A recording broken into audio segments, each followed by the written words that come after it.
আপনারা সবাই জানেন যে দেশে যাতে আর কখনো স্বৈরতন্ত্রের উদ্ভব না হয়, ফ্যাসিবাদের উৎপত্তি না হয়, সেই লক্ষ্যে বিধান প্রণয়ন করার জন্য জাতীয় ঐক্যমত্য কমিশনের মাধ্যমে সকল রাজনৈতিক দল এবং অংশীজনের সাথে আলাপ আলোচনায় কিছু কিছু মৌলিক বিষয়ে, সাংবিধানিক সংশোধনের মৌলিক বিষয় এবং অন্যান্য বিষয়ে যে ঐক্যমত্য প্রতিষ্ঠার চেষ্টা চলছে, তার মধ্যে আমরা সর্বোচ্চ সহযোগিতা করে যাচ্ছি।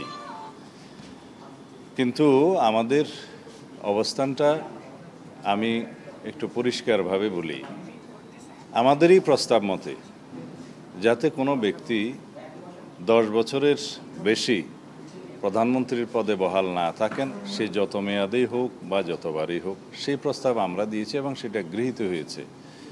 তাতে আমরা একটা কন্ডিশন দিয়েছিলাম যে অন্যান্য যে সাংবিধানিক প্রতিষ্ঠান এবং কিছু সংবিধিবদ্ধ প্রতিষ্ঠানের নিয়োগের জন্য যে কমিটি করার কথা বলছে এবং সংবিধানে রাখার কথা বলছে, সেই বিষয়ে আমরা একমত নই।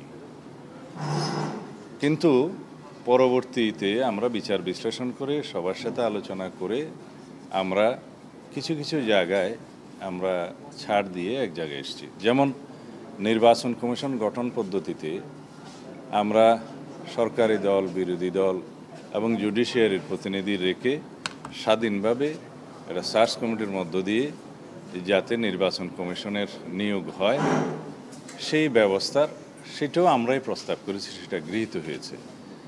তাতে করে নির্বাচন কমিশন নির্বাহী বিভাগের প্রভাবমুক্ত হয়ে সত্যিকার কার্যকরভাবে স্বাধীনতা ভোগ করবে এবং স্বাধীনভাবে নির্বাচন পরিচালনা করতে পারবে। এটা গেল 2। তৃতীয় নম্বরে আমরা তত্ত্বাবধায়ক সরকার ব্যবস্থা পুনঃপ্রতিষ্ঠিত হলে যেটা হয়েছে প্রায়, সেই তত্ত্বাবধায়ক সরকার ব্যবস্থার মধ্যে যে কোনো রকমের সংশোধনী যদি কোনো পার্লামেন্ট আনে, সেটা পরবর্তীতে রাষ্ট্রপতির সিগনেচারের আগেই গণভোটের ব্যবস্থা রাখার জন্য সেই প্রস্তাবও আমরাই দিয়েছি এবং সেটাও গৃহীত হয়েছে। এটা মূলত এই 3টা পদক্ষেপের মধ্য দিয়ে রাষ্ট্রে পুনর্বার কোনো স্বৈরাচারের উদ্ভব হওয়ার পথটা বন্ধ হলো বলা যায়। Moreover, complete independence of judiciary ensure করার জন্য আমরা অনেক প্রস্তাব দিয়েছি, ঐক্য কমিশনের অনেক প্রস্তাব আছে এবং জুডিশিয়াল রিফর্ম কমিশনের যে প্রস্তাবগুলো ছিল, প্রায় সব প্রস্তাব আমরা একমত হয়েছি। এবং আপনারা জানেন প্রায় নিত্যদিনই জুডিশিয়ারির বিভিন্ন রিট এবং তার ভার্ডিক্টের মধ্য দিয়ে ইতিমধ্যেই জুডিশিয়ারির স্বাধীনতা অনেকটা ইন্ডিপেন্ডেন্স হওয়ার পথে এগিয়ে গিয়েছে, বাকিটা হয়তো পরবর্তী সংশোধনের মাধ্যমে যাবে।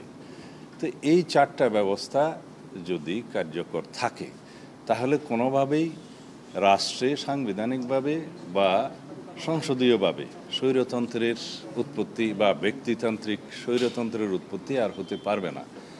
কিন্তু এখানে একটা বিষয় লক্ষণীয়, নির্বাহী বিভাগকে রাষ্ট্র এবং সরকার পরিচালনার ক্ষেত্রে যাতে কোনোভাবেই বাধাগ্রস্ত না হতে হয়, যেহেতু নির্বাহী বিভাগের অ্যাকাউন্টেবিলিটি থাকছে সংসদের উপরে, সংসদের কাছে, এবং নির্বাহী বিভাগের অ্যাকাউন্টেবিলিটি থাকতেছে জনগণের কাছে। কিন্তু নির্বাহী বিভাগের যদি অথরিটি না থাকে বাট অ্যাকাউন্টেবিলিটি থাকে, রেসপন্সিবিলিটি থাকে, সেটা ঠিক হবে না। সুতরাং নির্বাহী বিভাগের অথরিটি এক্সারসাইজের ক্ষেত্রে রাষ্ট্রের বিভিন্ন অঙ্গের সহায়তার প্রয়োজন আছে। সেই বিবেচনা থেকে আমরা মনে করি যে এখন সাংবিধানিক যে সমস্ত প্রতিষ্ঠানের নিয়োগ এবং সংবিধিবদ্ধ বিভিন্ন প্রতিষ্ঠানের নিয়োগ সংক্রান্ত যে নিয়ন্ত্রণটা করতে চাচ্ছে সাংবিধানিকভাবে, সেটা যদি হয়, তাহলে নির্বাহী বিভাগের কার্য সম্পাদনে এবং সঠিকভাবে একটা ভারসাম্যমূলক সরকার ব্যবস্থা এবং রাষ্ট্র ব্যবস্থা পরিচালনার ক্ষেত্রে, প্রতিষ্ঠা করার ক্ষেত্রে অনেকটা বাধা পেতে হবে। কিন্তু জনগণের প্রত্যাশা অনেক। আমাদের নতুন পরিবর্তিত অবস্থায় জনপ্রত্যাশা এবং জন আকাঙ্ক্ষা পরিপূরণের জন্য আগামী দিনে নির্বাহী বিভাগের কাছে অনেক বেশি প্রত্যাশা, অনেক বেশি কার্যক্রম আশা করে। সেই লক্ষ্যকেই আমরা সামনে রেখে মনে করি যে নির্বাহী বিভাগকে অতিরিক্ত দুর্বল করার মধ্য দিয়ে রাষ্ট্রের সেই আকাঙ্ক্ষা, জনগণের সেই আকাঙ্ক্ষা পরিপূরণ